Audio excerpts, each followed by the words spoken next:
All right, happy Independence Day.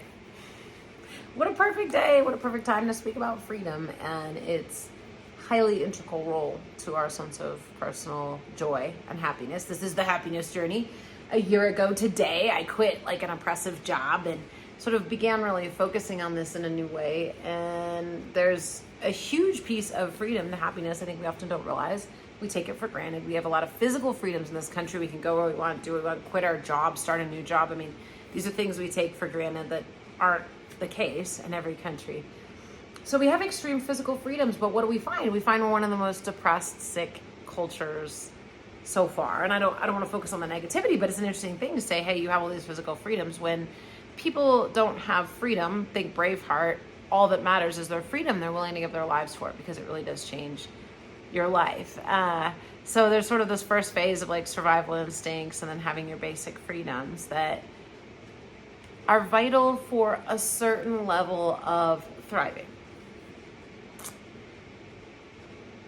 But now that we have those things, they've sort of kind of become a part of it. And we have to realize that much like when you don't have enough money to eat, it feels like everything would be fine if you had that one thing. Like in situations of extreme duress, lack of physical freedoms, you're in a dungeon somewhere. Like the first step to better is not being, chained to a wall in a dungeon. There's like a hierarchy of priorities. But once we get over a certain hump, so like you can think money is the only thing you need to survive because that's such a deficit and preventing your thriving, and same with physical freedoms. But then when you get those things, you realize there's more to it. There's always more. But freedom in and of itself, physical freedoms clearly, as America proves, does not necessarily provide happiness. But when you can find a sense of mental and spiritual freedom despite circumstances, that does guarantee you happiness in many ways. Think like a Nelson Mandela type situation. So, or any type of Buddhist situation where we're talking about managing the internal to shift the experience of the external rather than focusing on shifting the external to shift the internal experience.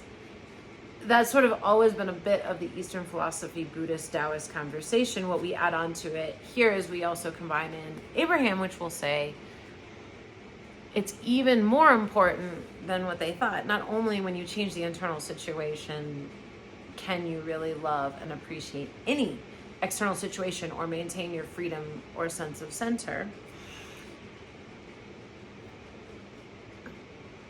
but when you're able to do that, you will actually impact your life circumstances and what comes to you for the better. So there's a piece about this. It's about using a tool that's about being a little bit, fireworks, we're starting, about being proactive in a constructive and effective way about generating the best results in our lives. And I got this, The Art of Happiness. I'm so excited. Went to the Boulder bookstore, got a couple of different books, but I read this many, many years ago. And I was like, I really want this because it has a play between Western psychology and Eastern philosophy and the Dalai Lama that I think is just so vital for this conversation and kind of what we play around in. But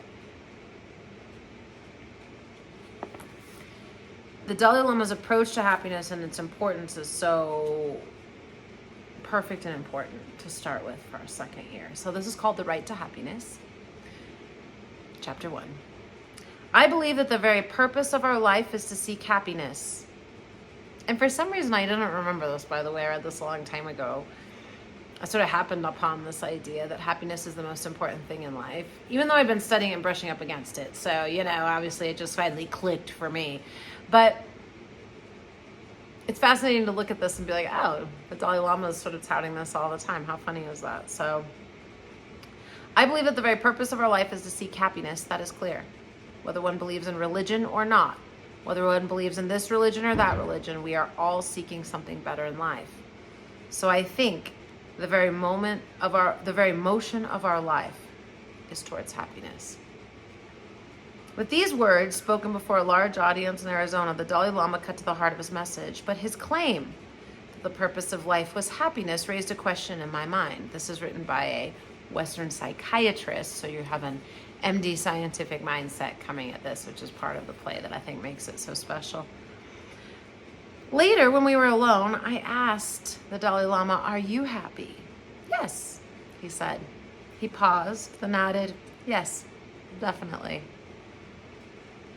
There was a quiet sincerity in his voice that left no doubt, a sincerity that was reflected in his expression and his eyes. But is happiness a reasonable goal for us? I asked. Is it really possible? Yes, I believe that happiness can be achieved through training the mind. Not taking a pill, mind you, but training the mind. The one thing we don't try, because it takes effort, I guess, but a certain different kind of effort. On a basic human level, I couldn't help but respond to the idea of happiness as an achievable goal. As a psychiatrist, however, I had been burdened by notions. Here we go. Freud. Don't like Freud. I feel like him and I have played together many a time, and I'm not a fan of that consciousness or how kind of he plays. Obviously, we all love each other, so that's a bunch of bunk I'm just spouting. I had been burdened by notions such as Freud's belief that one feels inclined to say that the intention that man should be happy is not included in the plan of creation. I love too how, side tangent, Freud decides he of all people can say this, right? We always say don't take the Lord's name in vain, one of the 10 commandments, right? Don't cheap it out, don't junk it out, don't make it stupid.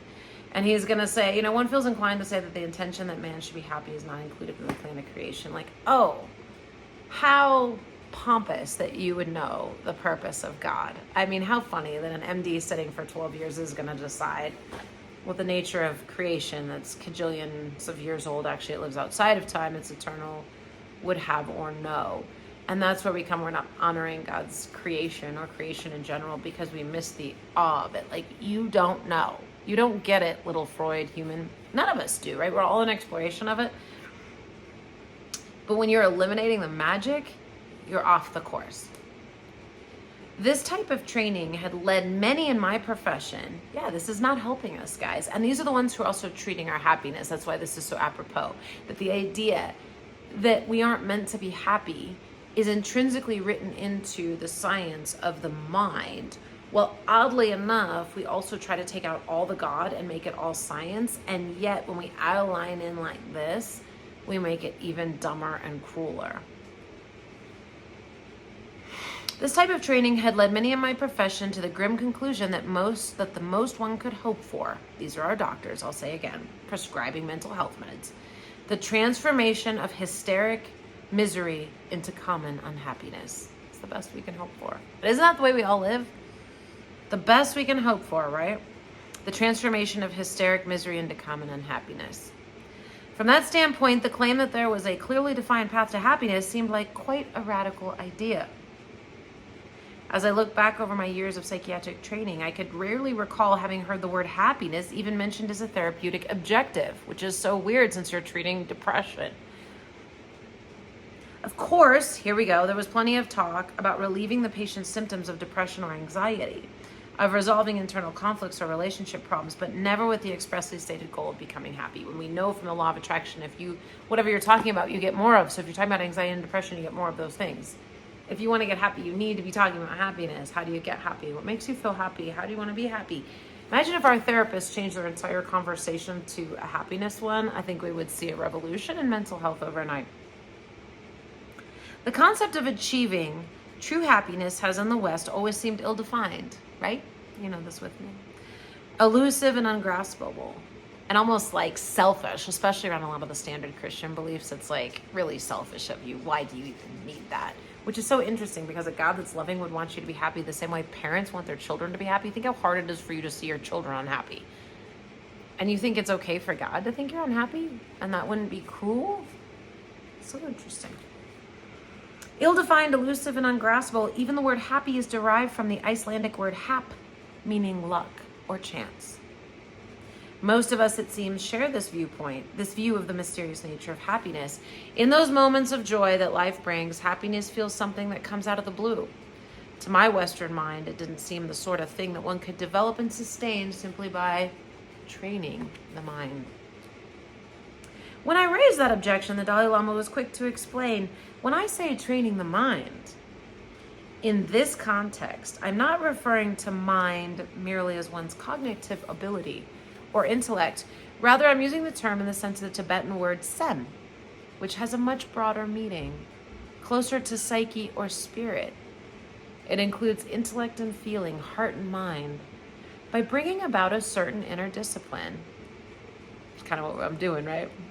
We can undergo a transformation of our attitude, our entire outlook and approach to living, right? I'm not asking anyone else to change. It's me that's got to change. It's me that's got to get in tune with my feelings and follow the happiness and figure it out. When we speak of this inner discipline, it can, of course, involve many things and many methods. But generally speaking, one begins by identifying those factors which lead to happiness and those factors which lead to suffering. Isn't that what Abraham says? Figure out what makes you happy, right? So generally speaking, begin by identifying factors that lead to happiness and those that lead to suffering. And that's why this book will be so great here. Having done this, one then sets out about gradually eliminating those factors which lead to suffering and cultivating those which lead to happiness. That is the way. And Abraham would say, don't even focus on eliminating anything that isn't working. Just focus on what you like and just focus on happy and what makes you feel good. And so, I'd love to do like a mixed reading. I have something really good from Neville and Alan, and I know I really like doing those sort of mashed up readings, so I'll get back to planning some of those here. Grad school starts soon, and I feel this new sense of freedom around launching that business and coaching and sort of, because I left this job that was oppressive a year ago, new level of freedom, but now I'm back where I was before, and I thought that could be a launching pad for a new level of freedom, but I find it's something different. It's still beautiful and perfect and exactly where I want to be, but it's different. So it's a perfect place to start what I started 5 years ago and really go for it, like a business. So I'm feeling a new level of freedom with that confidence, and it is definitely linked to the faith that this stuff works and that I have a way to create and attract exactly what I want. There's no doubt in its coming. The only question would be the speed with how fast I could allow. So anyway, here we go. We're going to start up with the second year. If you're just joining, I'm so glad you're here. This is like a little journey to happiness, but I'm also using a lot of spiritual tools. We're reading about reality. I share a lot of stupid random stuff that really seems probably like it's neither here. Sometimes it's funny, sometimes it's my random thoughts, just sort of my putsy impassioned way at life. But hopefully, holistically over time, it starts to encapsulate the journey of one spirit, one point of consciousness from one place to another, and the experience of sharing what that experience looks like, what I learn, what I think. And this last year I've made some big strides in being happy. So again, if you are just joining us, like, welcome. We're just on the path here of realizing that our priority is happiness, that happiness in life is enough, satisfaction is enough. It's not going to feel like enough at first, but the purpose of our life is happiness, or it's just freedom, growth, and joy. We are attracting what shows up in our lives based on our emotions. Our emotions are our spirituality, our spiritual barometer. And the healthier we can flow our emotions and we become with those emotions, the healthier we can or not the healthier, the faster we're going to know where we're at, because this is all private work. This is your work. You get to know where you're at and then how to shift yourself. And since most of us haven't been taught that, it takes a bit of work as an adult to figure it out, to learn to cope, to learn to communicate, to learn to cry, to learn to get mad, to learn to also cheer yourself up. It's a whole different thing. But in this, there's a freedom that's coming and an invitation of an experience. So with that, it's lovely outside. I'm going to go feed my bunnies. I'm going to water my plants. My hubby's coming home soon. And I'm going to go ahead and relish my own journey with the art to happiness. And what all of our lovely masters that I have here with us, showing us the way, walking the journey with us the way. Neville, I did also get some portable young, so I'm excited to have that. Be well, be safe, have a beautiful evening, and know that you are loved and important, and we are going to have a fantastic year together.